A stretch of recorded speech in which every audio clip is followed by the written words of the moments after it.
What up, guys? Welcome, everybody. Welcome back to another episode of Professor FNE Teaches History. So, tomorrow's test has no multiple choice on it, so it's just honestly a document-based question. So and we know what the question is. Yeah, so hopefully. The question is most likely going to be, to what extent, did nationalism in we'll say unify and divide America. Yeah. So I don't know if you can read that, but no, definitely. To what extent did nationalism unify/divide America? So what we're going to do for you guys is we're just going to go through a few of the key events that happened this unit that are most likely going to come up in the documents, and if not, it's good outside information that you could use during the essay. So here's Switch. To start off, I'll let you know this. Oh, you want? Okay, whatever. So we're going to talk about the Missouri Compromise first. So this took place in. First, we're breaking it up as unifiers and dividers. So we're going to start with the unifiers. I did not mean to say the Missouri Compromise.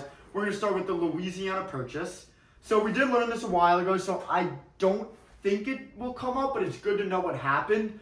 So during Thomas Jefferson's presidency, he made a purchase from France. He purchased, the whole Midwest almost. From a lot of territory for very cheap. Yeah, very, very cheap. He doubled the size of the United States and bought it from France for almost pennies on the dime. It was a very big purchase. And what we're going to do is how this increased nationalism and how this unified America. So first, it gave Americans pride. Their country's growing, they're expanding. Becoming more powerful. Yeah, they're becoming even more powerful than they already are. Secondly, it opened huge amounts of land for farmers. We're going to get into it later, but westward expansion starts happening. That is a big thing because, as America grows more powerful, population really spreads, and you really don't want an overcrowded state. Yeah, exactly. So, lastly, it made the U.S. seem more powerful, and it secured control of the Mississippi River. This is huge. The Mississippi River is one of the bigger trade ports that's used to get from Europe to America and to just get within America itself. And now America had full control of it because America had it. So this is the river.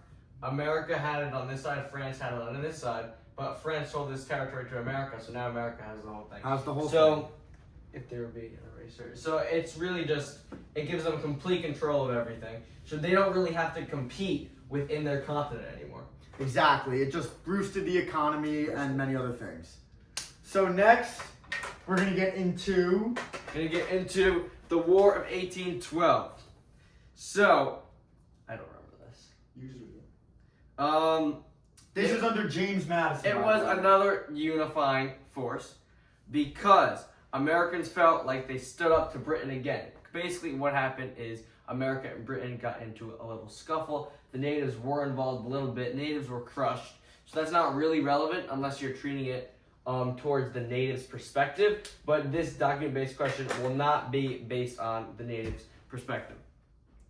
And America fought the British off for the most part. They didn't win exactly. It ended in a draw. But the thing is that it was a British attack. So since that British attack ended in a draw, it basically means that America successfully defended their country. Exactly. And any win would create nationalism. If you win against another country, you are proud to be an American. Yeah, we did that. We really fought off Britain. And not only is it just another country, it is Britain. Britain is one of the most prominent countries at this time. They're known to have the strongest navy, a stable economy, all that stuff. And the fact that America is still able to defend themselves against them, it shows how strong this country is becoming.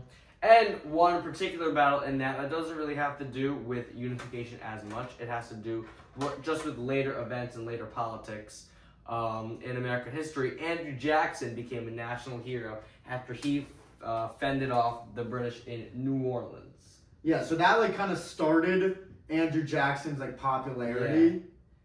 That's how he gained recognition. You don't have to do that. Yeah, that's fine. You don't have to do that. Yeah, so he became this war hero general that was going to fight for American beliefs, and we see all that stuff come up during his presidency, which we're going to get into a little bit later. So next we have two events that kind of go hand in hand. So we have Henry Clay's American system and the building of the Erie Canal. So Henry Clay's American system, it had like three main things. It had protective tariffs, which was very good for the United States economy and its markets and trade. It said that they wanted to make internal improvements, like building roads and canals. And then it said, I'm trying to think what the last part was. Talking about building roads? The National Bank. It created the National Bank. This was the first time it had ever been like introduced. The second time. Alexander Hamilton first introduced it. It didn't go so well. He reinstated it. Yeah, so he Henry Clay brought it allowed back. it to continue because it had a lease. Yeah. Because they didn't know exactly what it was because gonna like, do. oh, we don't really want to throw ourselves into that. So like, okay, you can have it for a certain amount of time, and Henry Clay kind of permitted it to happen because he was treasurer. I think, during that time. So Secretary of State, something like that. No, I don't think it was Secretary of State. I don't know what exactly it was. Whatever, that's irrelevant. Mm-hmm. So this increased nationalism and was a unifying factor because one, it strengthened the national economy with the protective tariffs. Mm-hmm. Two, it encouraged Americans to buy U.S. goods instead of foreign goods. That's also what those tariffs did. Yeah. It wanted us, and the national bank, it wanted What tariffs do is they put taxes on foreign goods. I know we've talked about this earlier before, but in case you weren't with us earlier, it puts taxes on, say, like Chinese iPhones, then people want to buy American iPhones, and then American companies make more money, strengthening America's economy.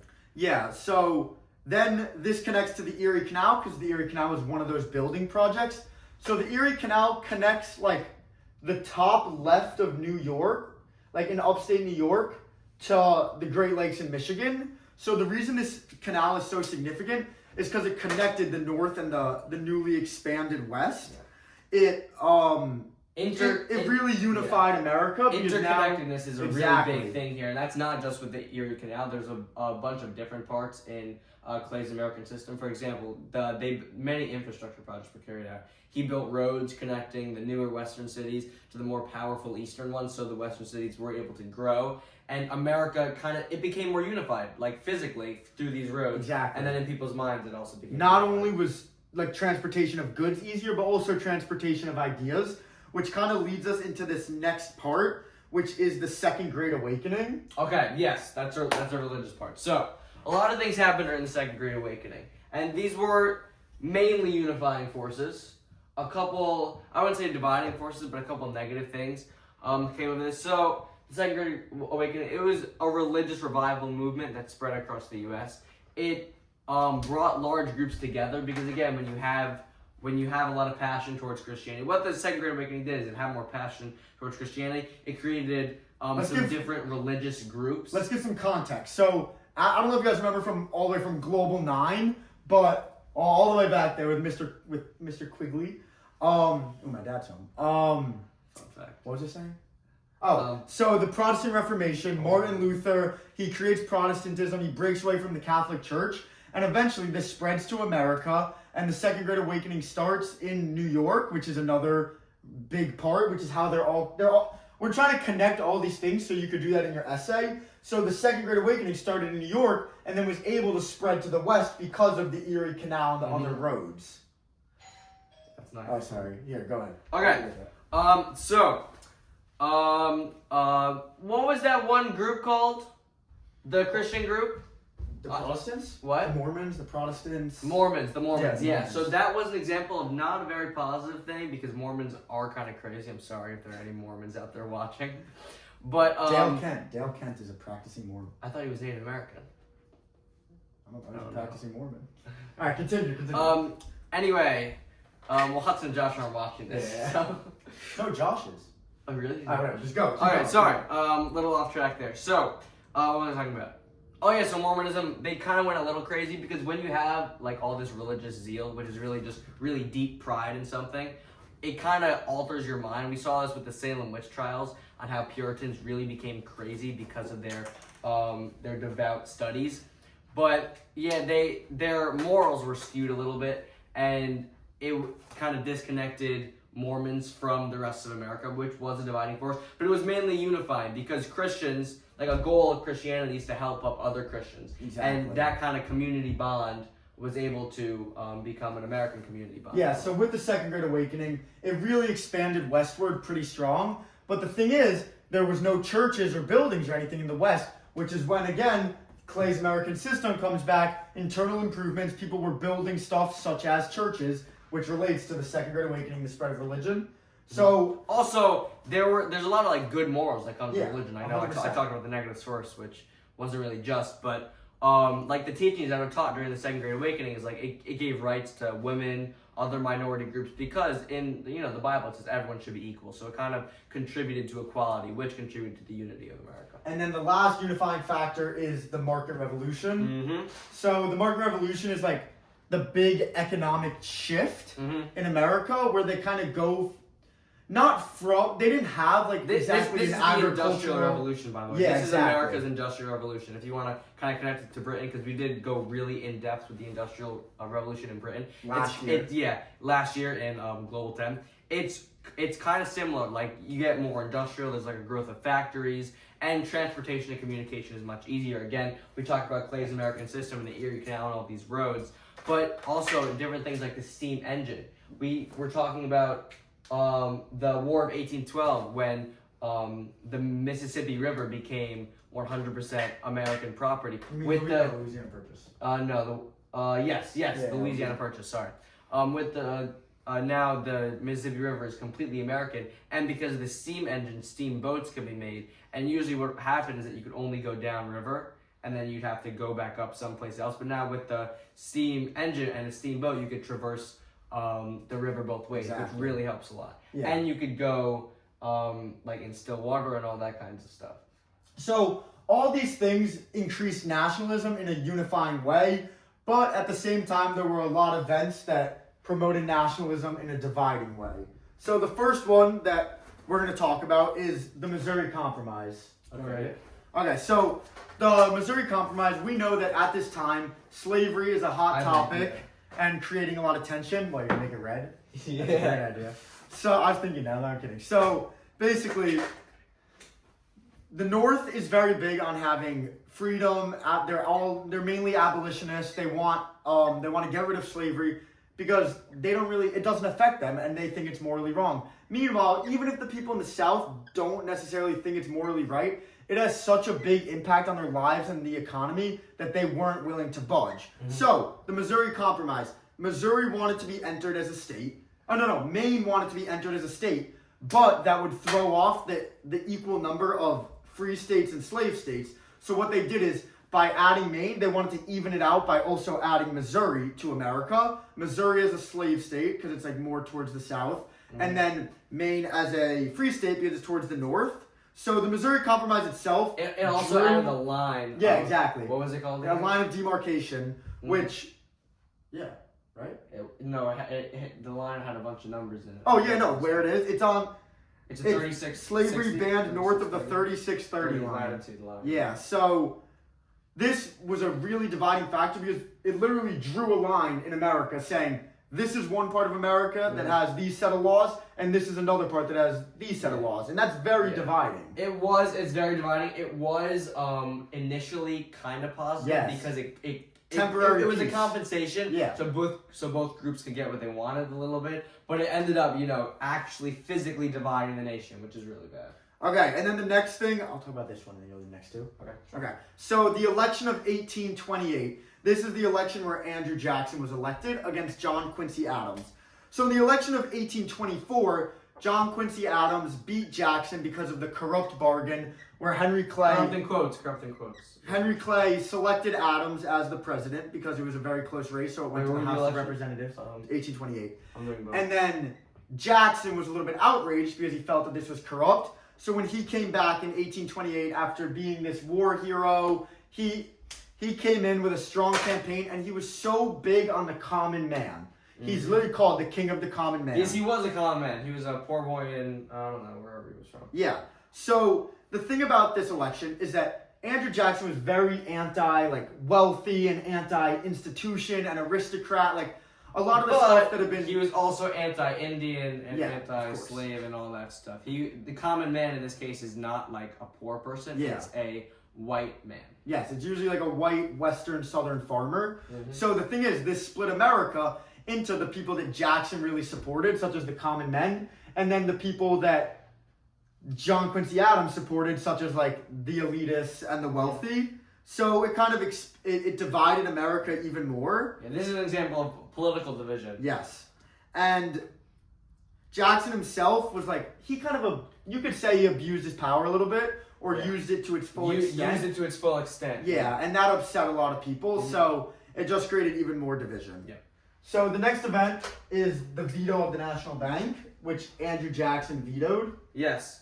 So, the actual veto of the National Bank is Wait, so really... go back to the fact, it's on like a 4-year term, and each president has to renew it, and Andrew Jackson chose not to. Yes. It's not like he said, I'm getting rid of it. He just said, I'm not renewing it. Yes. He vetoed the recharter of the bank is what it's called. So, the actual veto of the National Bank, its effects aren't really based on nationalism. It's more about... Sorry, the economic effects, which is like the most important part of it, we're not really going to talk about because there's no need to. But it just further caused division because Jackson's supporters said like, yeah, let's do it, let's fight those elites. Because the National Bank did help the elites much more than it helped the common people. Did it help the economy? I think so. Some people think others. But critics saw it as, wealthy critics, of course, who maybe had a little bit of ulterior motive, saw it as abusing his power. Yeah. Because it's like, okay, it's not really a bad thing. Why are we... He said it was unconstitutional, which honestly is not a fair argument. It was just his personal biases that led to him vetoing this. And once again, he's siding with the common people, which is only dividing the country even more. Exactly. It really, any events like this just that go in a certain side's way, like if it goes on the wealthy's way or the lower classes way, all it does is create division. It's really hard to find a compromise. What's the next one? Do you want to do it? I feel like division is inevitable in this case because if here's just just an abstract thought if you want to write this on your DBQ. It's very hard to compromise between two groups, which is how nationalism really is unable to not divide the country. Let's give an example. So the veto of the National Bank, it doesn't matter if he vetoed it or he kept it going. Division always would have spread. And with the Missouri Compromise, he's like, okay, to each his own, I guess. Let's divide the nation. That is also a dividing force. So it's very hard to not divide when it comes to nationalism. The Indian Removal Act. That's the last division we're going to talk about. So Andrew Jackson is in his presidency. All right, I'll give a little history. So there were a lot of Cherokees, which was a Native American tribe, living in Georgia. The legislators in Georgia... The legislators in Georgia made laws that were kind of abusing the Cherokees and not respecting them. So not treating them as real citizens. So there was a case, Worcester versus Georgia, which went to the Supreme Court, and John Marshall ruled Georgia is not allowed to make laws about the Cherokees. That is a job. Marshall here? Yeah, that is a job. Here, no, we don't. I don't think he needs to be. He was just a cool guy. Yeah, pretty cool guy. So he said that is a job for the federal government, and that is not Georgia's not allowed to make these laws. Andrew Jackson saw that. He saw the Supreme Court ruling, and he said, I don't care. Georgia could do whatever it wants. So this kept going even further, because then eventually Andrew Jackson, this was actually passed through Congress, the Indian Removal Act, but what the Indian Removal Act did is that it displaced a lot of the Western Native Americans, because we wanted to expand westward, obviously, and grow the western area, but we needed land to do so, and a lot of that land was taken by the Native Americans.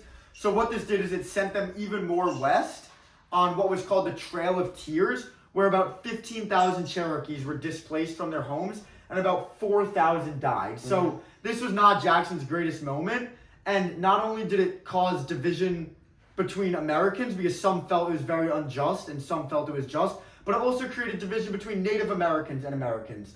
Past presidents had solid relations with the Native Americans. George Washington, James Madison, they made a lot of treaties to kind of even though it wasn't pretty, it wasn't outright bad. And then Jackson came in, and this was he was the first guy that made a national policy that actually like removed the Native Americans. Yeah. So that's a big dividing factor. So And I want to talk about what's his name. What was the Supreme Court guy? John Marshall. John Marshall. Go ahead. Just because, can you write it down? Yeah. Just because what he did is he didn't directly lead to unity, but he kind of indirectly did. What he did is that he strengthened the power of the Supreme Court. Jesus Christ. That is not great. He strengthened the power of Supreme Court, and you're like, wait, how does that affect it? What it does is it unifies America's judicial system. A big thing it did is it put the federal courts over the state courts. So now it's like not every state has its own laws, yada yada yada. They all kind of answer to this one big thing, and that umbrella creates. And that goes to checks and balances and everything like that, which I'm Yeah. assuming you guys know. So that's just about it for today. Just some advice for tomorrow. He said you have to use 4 out of the 5 documents we get, and then 1 outside piece of information. So I have a feeling it's going to be, to what extent did nationalism unify America? Oh, art under unity, art and like culture and all that. Something, the dictionary, the whatever, first dictionary. whatever creates a uniquely American identity, where people can say like, "Oh, I'm American. What makes you American? Oh, this dictionary makes me American. These art pieces make me American." Exactly. Something that fall under the American category. Earlier, we talked about what I write in a lot of my essays about Ben Franklin and all these guys that were like inventors that started the timeline for like American intellect. And now that was a big thing. Figures also. Yeah, now we have adds to American that. art. Yeah. So I have a feeling it's going to be, to what extent did nationalism unify America, but that doesn't mean you have to say it unified America. You could say it didn't. You could say nationalism divided America. You could and say talk it about did these both. things. You could say whatever you want Exactly. as long as it sounds pretty. But Tim likes nuance, so make sure to include some creativeness and uniqueness to you your don't want to argument. be all straightforward. You want to have some, even if you like fully believe nationalism unifies, fully believe it divides, at least throw a rebuttal in somewhere, and if you want to, you could. And I don't think all the documents are going to be on one side, so I think you're kind of going to be forced to do both. So I recommend, Tim said this, I actually really agree, the first 10 minutes or so, I would say pick out your documents, plan out how you're going to structure your essay, whether you're going to start with unifying or dividing or kind of go back and forth. This will make it a lot easier for you guys to once you get started, to not like get lost, because this is honestly going to be a pretty long essay. You have to have 5 pieces of evidence and you have like 53 minutes to write. So you have enough time. I would really recommend taking the time, just plan it out before. Yep. It'll save you a lot of time in the long run. Take the time to take the time. Take the time to take the time. So honestly, that's it for today. There wasn't a lot to talk about, but we'll see you guys in the next one. Please like and subscribe if you haven't already. Love.